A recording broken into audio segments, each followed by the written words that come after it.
Assalamualaikum Bu. Sehat. Kalau aku deh, mesti ono apa-apa sampean. Apa? Lek mriki lek nang rumah sakit sing akeh nang ndi, Pak? Wah, Ini yang rumah sakit Arafah sama Rahmat Rahim terus sama Anwar yang di Dulu sama Kodaku. titik ya yang positif sini nih, Pak ya. Iya, sedikit Pak. Alhamdulillah. Mungkin bertemu doa-doa. Ini ada konten desnya. Di mana? Konten desnya di balai desa, Pak. Kalau bisa sing isoman iku diceki isu apa-apa video. Isoman ya, saya kalau isoman cukup video call sama WA. Alhamdulillah. Tapi kalau sehat. vitamin lancar. Vitamin dapat dari puskesmas dapat. Kita di balai desa Pemkesdes ada anggaran kok, Pak. Ada untuk obat-obat. Kita tiap bulan juga ada posyandu lansia, ada pos minggu bisa dialihkan. Iki kan pucuk ya, pucuk iki kodono ya. Ya, batasan kirian. Ujung. Paling kuncin. Pucuk kamu. Pokoke wis sing pucuk-pucuk tok kene. Apa tutup pucuk Lamongan itu piye? Yang satunya juga. Ah, ini Pak Dinas saja ini. Aduh, mantep ya, Mbak. Jenengan sehat.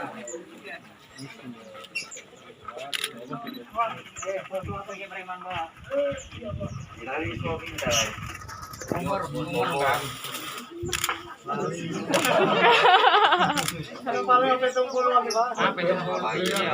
Sehat.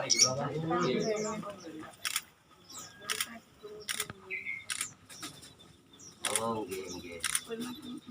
Nyuwun dungane sekali sehat-sehat kan.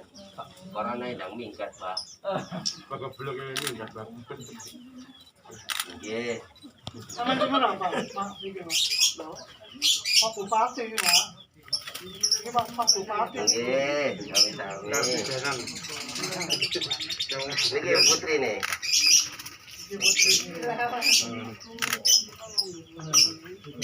Oh, sami niki sak anu. Nggih.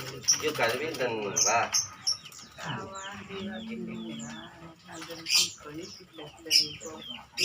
Oh, niku nggih. Oke, jenengan sehat.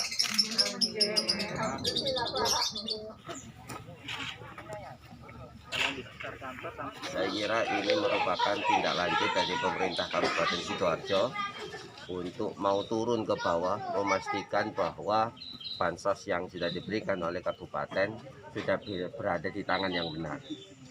Ini memang dimungkinkan karena apa? Karena jumlah 100.000 itu masih sekitar 1/5 dari total yang ada. Saya tafsir bahwa jumlah rumah penduduk di Sidoarjo antara 500 sampai 600.000. Sedangkan bantuan yang kita berikan hanya 100.000 ditambah 83.000 dari pemerintah pusat lewat PKH dan lainnya. Kita akan tambahkan lagi insya Allah 100.000 sehingga kurang lebih setengah dari masyarakat Sidoarjo, setengah atau 2/3 nanti arahnya ini menerima bansos semua. Kalau kemudian ada pro kontra di lapangan memang tidak bisa dipungkiri. Setiap program ya memang terkadang ada yang efektif atau enggak. Ini semua karena keterbatasan juga anggaran.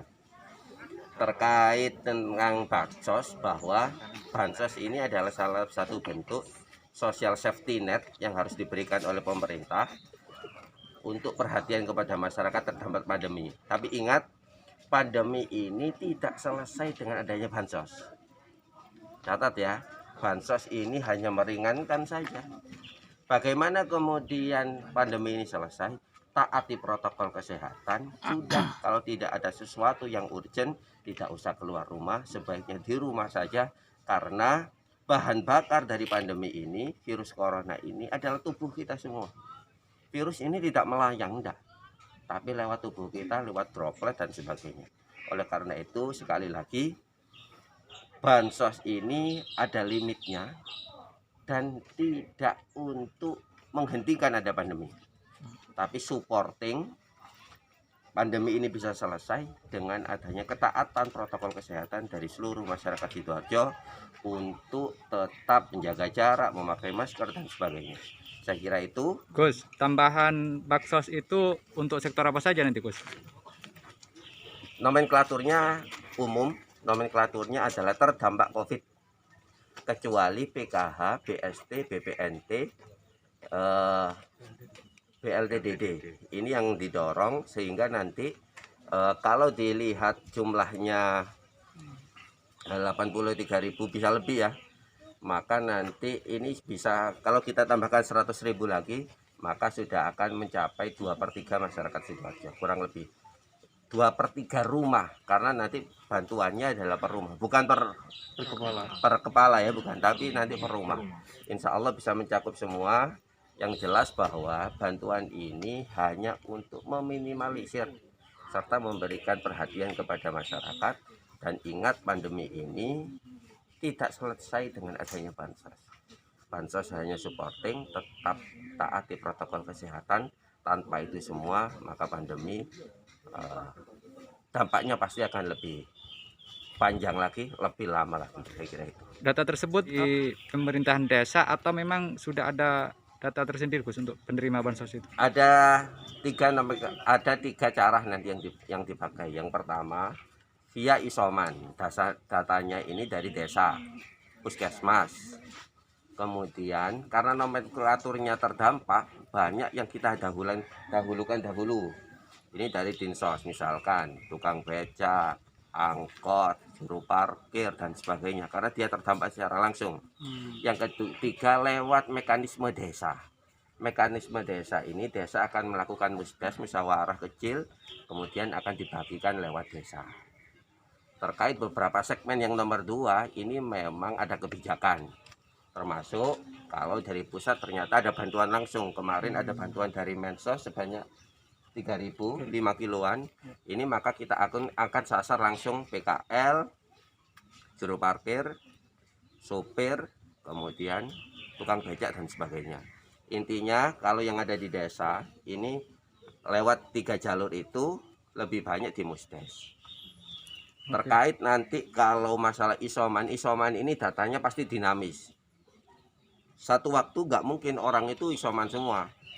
Kadang-kadang waktu dibagikan ternyata dia masih negatif, ternyata besok positif. Data ini kita siapkan 200 per kecamatan sebagai bentuk jaring. Kalau nanti ada isoman, desa bisa mengambil di kecamatan, kemudian dibagikan kepada warganya yang isoman.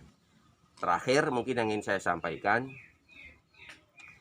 penyakit ini bukan aib. Penyakit ini bukan aib. Kalau kemudian jenengan ternyata masyarakat Sidoarjo ada yang positif, sudah sebaiknya melapor agar kemudian bisa tertangani dan tidak tertular kepada tetangga-tetangganya. Kenapa? Ini berkaca hari ini tempat isoman yang shelter isoman yang kita sediakan di setiap kawedanan ini tidak mencapai 15%. Saya takutnya bukan karena masyarakatnya sehat, tetapi dia sakit tapi tidak mau melapor untuk sakit. Penyakit ini adalah penyakit bukan aib, sehingga kalau ada apa-apa untuk pendeteksian dini, monggo melapor atau kunjungi langsung shelter-shelter yang ada di kawedanan agar tidak menjadi klaster baru di lingkungannya sendiri.